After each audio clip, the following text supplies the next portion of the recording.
વડોદરાના ભાયલી વિસ્તારમાં રસ્તા પર મોટો ભૂવો પડતા ગંભીર અકસ્માત સર્જાયો છે।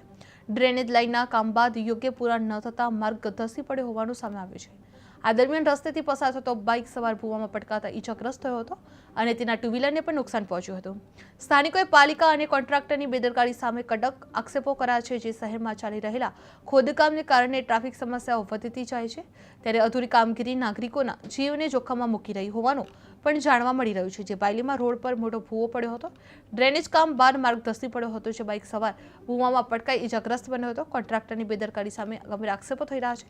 નાગરિકોના જીવ જોખમમાં મૂકી કામગીરી કરવામાં આવી રહી છે।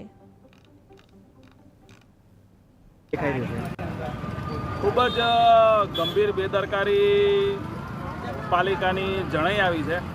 આજરોજ તાલુકા પોલીસ સ્ટેશન ખાતે હું ને મારા સાથી કર્મી જે છે એ આવનારી રામનવમીની રામયાત્રાની પરવાનગી માટે તાલુકા પોલીસ સ્ટેશને આવ્યા હતા અને તે કામગીરી પૂરી કરી અને આ રોડ ઉપર આવેલી આ ક્રિકેટ ટુર્નામેન્ટ જે છે એ ક્રિકેટ ટુર્નામેન્ટના આગળના ભાગે આવી અને ગાડીને ટુ વ્હીલર ગાડીને યુટર્ન મારવા જતાં અચાનક જ આ જે સમતલ રોડ હતો એ રોડ અચાનક જ ભૂવો પડતા બેસી ગયો અને અમે બંને જણા એ ભૂવાની અંદર પડ્યા હતા અને નજીકના આ જે અહીંના રહીશો જે છે એ આવી જતા અને અમે બે બહાર નીકળ્યા છે।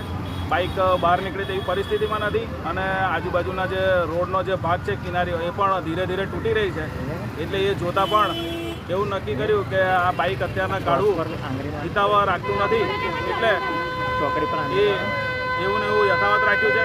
રિઝ્યુમમાં શું કહેશો? ખાસ કરીને કોર્પોરેશન હજુ રોડની કામગીરી ચાલી રહી છે, પરંતુ આ પ્રકારનો ભૂવો પણ મોટી જાનહાની પર થઈ હતી।